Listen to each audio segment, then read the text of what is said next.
আজ আমি বানাচ্ছি চিংড়ির মালাইকারি। চিংড়ির মালাইকারি বানানোর জন্য আমি বেশ কয়েকটা এখানে চিংড়ি নিয়ে নিয়েছি। এবার এই চিংড়িগুলো 1 চামচ আমি হলুদ দিয়েছি ম্যারিনেট করার জন্য। এবার আমি 1 চামচ এখানে নুন দেব। নুন দিয়ে ভালোভাবে আমি চিংড়িগুলো মিশিয়ে নেব। ভালোভাবে আমি এরকমভাবে চিংড়িগুলো আমি ভালোভাবে মিশিয়ে নেব। চিংড়ির মালাইকারি বানানোর জন্য আমি গ্যাসের ওভেন জ্বেলে দিচ্ছি। ওভেনে একটা সসপ্যান আমি বসিয়ে দিলাম। আগে ফার্স্ট টাইম আমি নারকেলের দুধ বানিয়ে নেব। নারকেল দুধ বানানোর জন্য আমি কিছুটা পরিমাণ জল দিলাম। আপনারা যেরকম গ্রেভি বানাবেন সেরকম কিন্তু জলের ব্যবহারটা করবেন। জল যখন ফুটে উঠবে তখন এই নারকেলগুলো আমি আগে থেকে কুড়িয়ে রেখেছিলাম। একটা ছোট নারকেল ভালোভাবে আমি কুড়িয়ে নিয়েছি নারকেলের দুধ বানানোর জন্য। জল যখন ফুটে উঠবে তখন নারকেলগুলো আমি এক এক করে জলের মধ্যে দিয়ে দেব।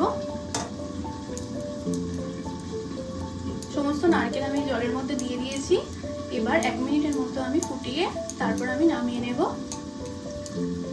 চিংড়ি মাছ ভাজার জন্য আমি গ্যাসে কড়া বসিয়ে দিয়েছি। এবার চিংড়ি মাছ ভাজার জন্য আমি এখানে সরষের তেল দিয়ে দিলাম। গ্যাসের ওভেন আমি বাড়িয়ে দিয়েছি। তেল তেতে গিয়েছে। এবার আমি চিংড়ি মাছগুলো এক এক করে তেলের মধ্যে দিয়ে দেবো।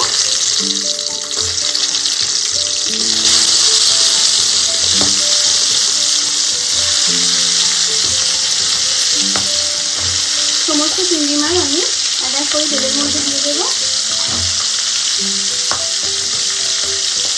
চিংড়ি মাছ বেশি ভাজার দরকার নেই, একটু উল্টে পাল্টে লাল লাল করে ভাজলেই হবে।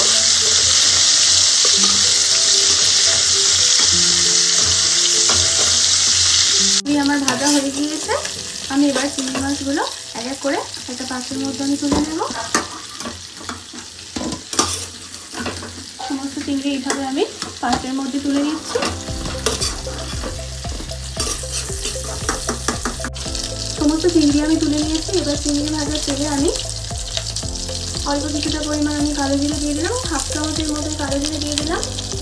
তারপরে আমি এখানে 2টো বড় সাইজের পেঁয়াজ আগে থেকে কুচি করে রেখেছি। 2টো পেঁয়াজ আমি দিয়ে দিলাম চিংড়ির মধ্যে।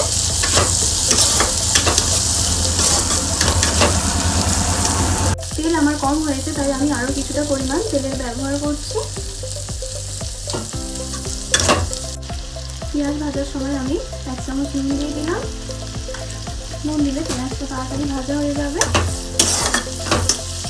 এবার আমি ভালোভাবে পেঁয়াজটা ভেজে নেব।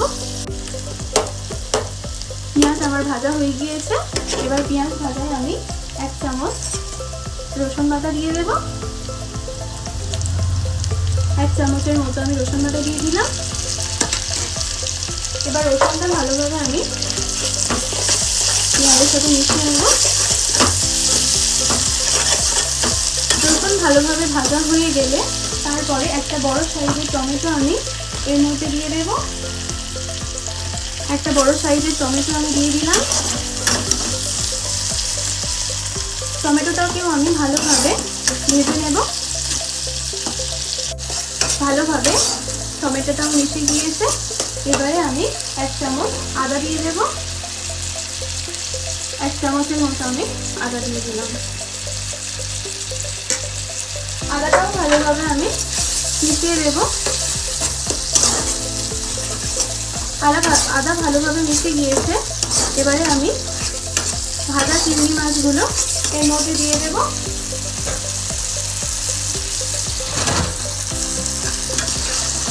ভাজা চিংড়ি মাছ দিয়ে বেশ কিছুক্ষণ ধরে আমি কষিয়ে নেব।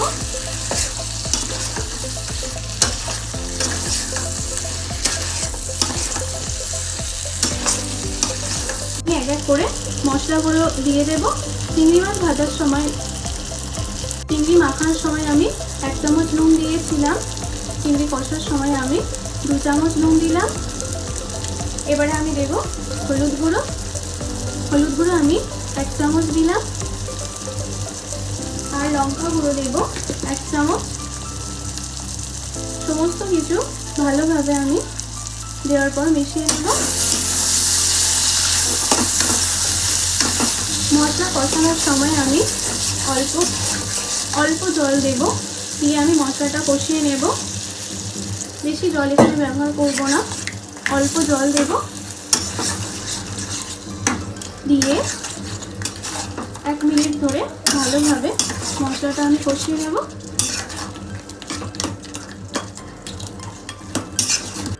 এবারে আমি নারকেলের যে দুধটা আমি আগে থেকে ছেঁকে নিয়েছিলাম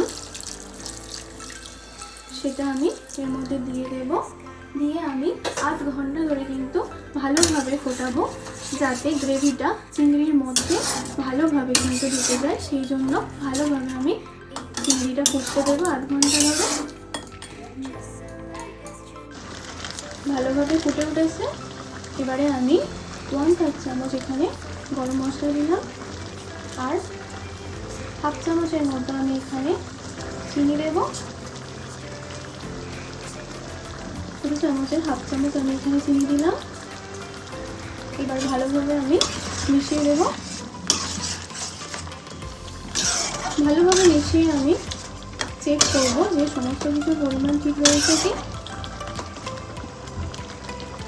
এবারে আমি 1/2 চামচের মতো পোস্ত দিয়ে দিলাম। পোস্তটাও ভালোভাবে আমি মিশিয়ে দেব।